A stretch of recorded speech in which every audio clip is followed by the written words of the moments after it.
Okay, to turn the system on, you first flip this switch on this Furman power conditioner.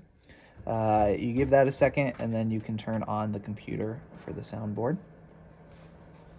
Come over here, and you flip the Furman switch on the amp rack. Next, you turn on the Spotify computer.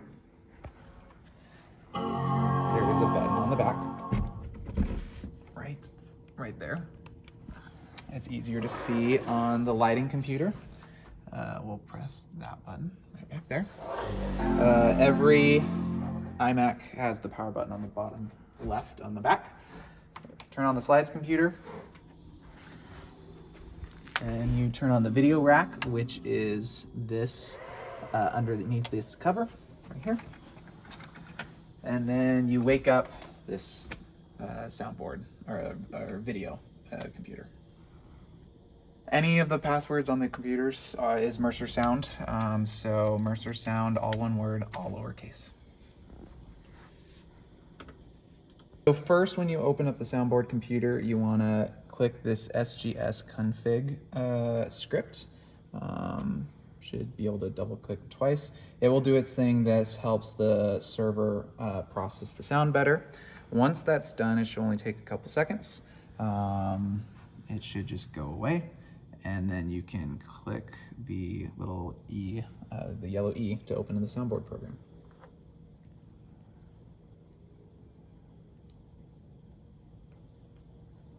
If this pop-up box opens up, just don't worry about it, just hit OK.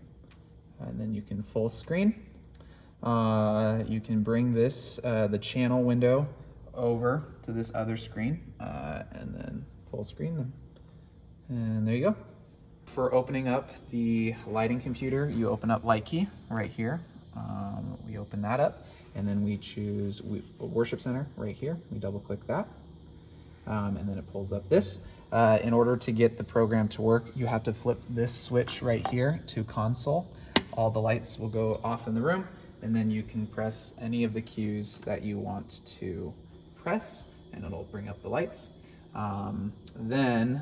If you're with a different ministry other than the weekend ministry, you can click this live button right here, and you can go to Salt, you can go to Journey. If you're running sound for a wedding or a funeral, you can go there. For ProPresenter computer, we're going to show you two things really quick. First is connecting the two computers for the lights to be controlled from ProPresenter. So you open up Audio MIDI Setup down at the bottom, the little keyboard. This first window will pop up. You need to go up to Window and go to Show MIDI Studio, right there. And then once this window pops up, there's this little networking button. You click that. Then if everything is up and running, if the soundboard rack is turned on, if the lights computer is on, you will see Mercer's iMac right here. You click it and you hit connect, and it will pop up in the participants window. And that's how you connect those computers. The second thing I'm going to show you is how to open up ProPresenter. You just open up the little ProPresenter icon down in the dock, and it takes a little bit to open up. Don't worry about any updates, just remind me later. That way the production leader can update when necessary. You can make it full screen if you would like. The next thing I'm going to show is how to turn on the projector. So from the slides computer, you're going to go to Safari, and you're going to open that up. And then there's a pinned tab right here, this little one. We're going to click that. It opens up this program. You're going to hit Control tab right here, and you're going to turn that on.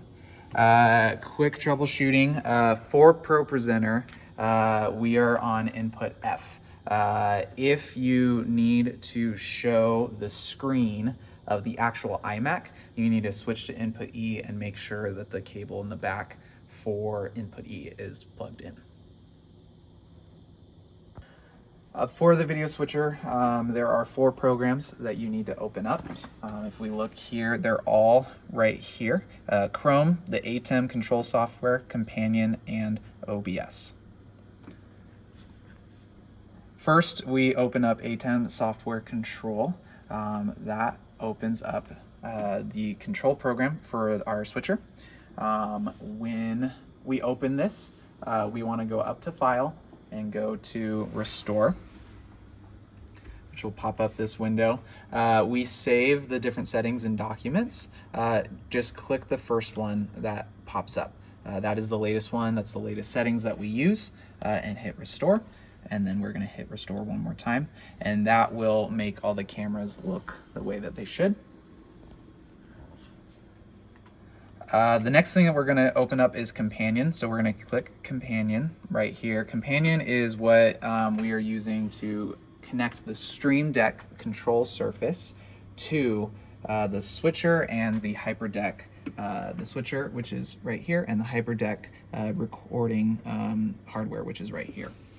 So now we can see that there are these different buttons on the Stream Deck, and we can look onto this screen, and when I press the buttons, it changes the difference. So that's how you know that the control is working. For live streaming, we use OBS to stream to YouTube, and so you want to open up OBS, which is down here, which is this guy. When you open it up, we want to first choose the profile, so either weekend services or SALT. So with the program selected, you're going to go up to Profile, and at the bottom there is SALT and weekend services. You're going to choose one of those. And then once your profile is chosen, you can hit Start Streaming, and that's what you have to do in OBS. Now for YouTube, we're going to go to Chrome. We're going to open up Chrome, and we're going to go to YouTube. We can just click the shortcut right here, and then we're going to sign in. You're going to sign in with Mercer Sound at mercercreek.org. We're going to hit Next, and the password for this is... Once you're logged in, you're going to go to Create, Go Live. Once you're in the studio, you're going to hit Schedule Stream, and you're going to choose, you're going to set up your practice live streams and your service live streams. So we're going to reuse settings from previous weeks. So we can reuse practice, we can reuse the services. I'm just going to redo a practice right now. So I'm going to choose that and reuse settings. I'm going to change the date. Today's the 21st. Scroll down. We can just click Next, and we can click Next. We want it to be unlisted for practice and public for the streams. And we can schedule the date. The scheduling doesn't matter except for the service streams, which the service streams we schedule 5 minutes prior to go time for our services. And I will just click Done on this one.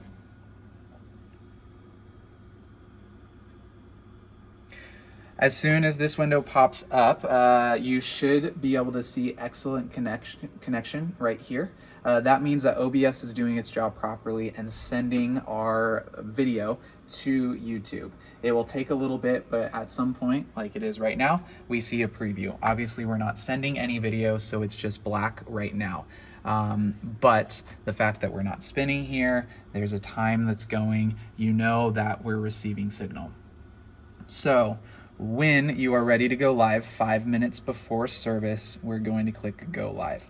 Like I said before, you do want to schedule the service streams on YouTube, but that does not mean that it automatically goes live. So 5 minutes before live, you as the video switcher need to click this Go Live button.